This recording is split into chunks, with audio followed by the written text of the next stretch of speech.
Welcome to Desktop DIY. Today we'll be making friendship bracelets. For this project you will need 4 different color strings that are each about 2 feet in length. We'll also need tape. I find that masking tape works best. We're going to be using this to tape our thing down while we make knots. There are 2 different ways you can make a bracelet. If you want a short, wide bracelet, you'll put all of your ends of string together, and where they form a loop at the end, we'll make a knot. Again, this will make a wide bracelet, but it'll be a little shorter. To make a loop, take the end and wrap it around your thumb, and then twist, open it up, and tuck your loop into the circle, and then pull tight. If you want a long, thin bracelet, we're just going to keep all 4 strings straight, and we're going to make the same sort of loop. This will give you a thin, long bracelet. You can wrap it around your finger,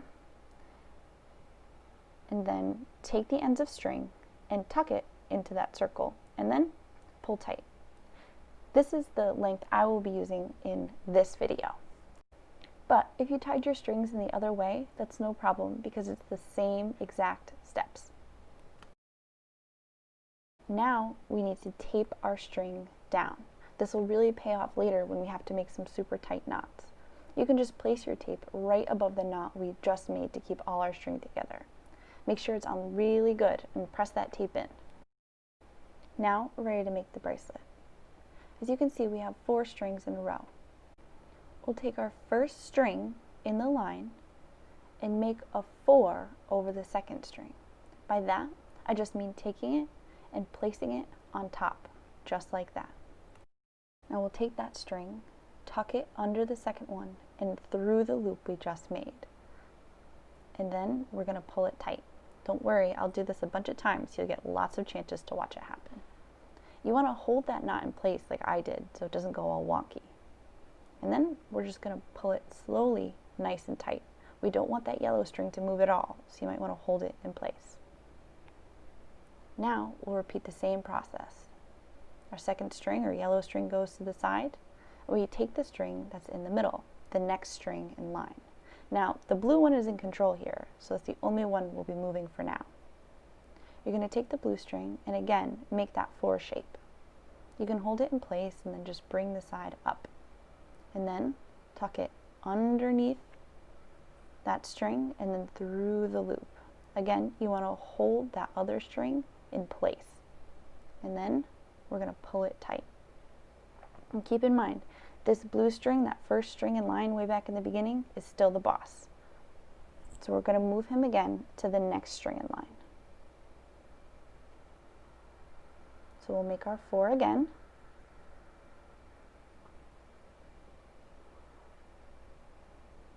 Tuck them underneath and pull tight.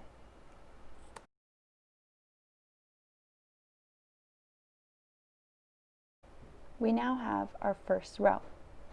Now our yellow string, or your previously second string, is the boss. This string first in line now will be the only one we're moving for this next row. Believe it or not, we're going to do the same thing we did the first time. Make a 4. Tuck the yellow string underneath, and see that you got to make sure you hold that string in place. You don't want it to get all tangled with the string you're moving. The first string in line should be the only one moving. As you can see, you got to work with it, but you'll get it. Just show that string who's boss. I'm going to continue this knot all the way through the remaining strings. And remember, the only string you're making knots with was the one that was first in line when you started. You're making a 4 on each of the other strings in order and then pulling it tight. You'll do that until all the other strings have a knot on them. This is going to give you your second row.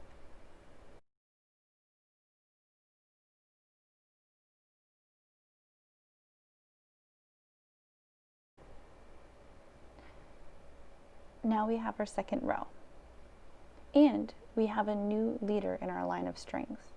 I'm going to repeat the same exact process I used for the other 2 rows for our next color.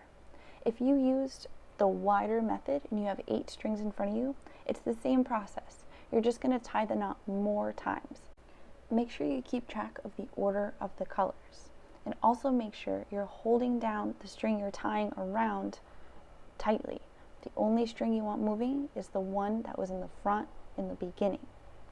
You'll keep repeating this method until your bracelet is the length that you want. I've learned that one of the good benefits of using this knot to make a friendship bracelet is that even if you make a mistake, the knots are so small and you make so many of them that it's hard to see when the bracelet is completed. You just have to keep sticking with it and keep making those knots. Rewatch this video as many times as you need, or go back to the beginning to see the method, because again, it's the same for every row and for every knot. There are lots of different ways to add beads to this type of friendship bracelet, but I'll show you the one I like to use. One way to add beads is to attach them to the middle 2 strings, and then continue the same knotting method underneath the bead. This will make your bead loose and kind of stick up from your bracelet. Another way to add a bead is to attach it to only 1 string, preferably the first string in your line, and then continue that same knotting method. Just be very careful of the bead. You want to hold it in place. After you're done all your knotting and your beading, you should have a great start to your bracelet. Well, thanks for watching. Share your desktop DIY creations with us on any of our social media sites.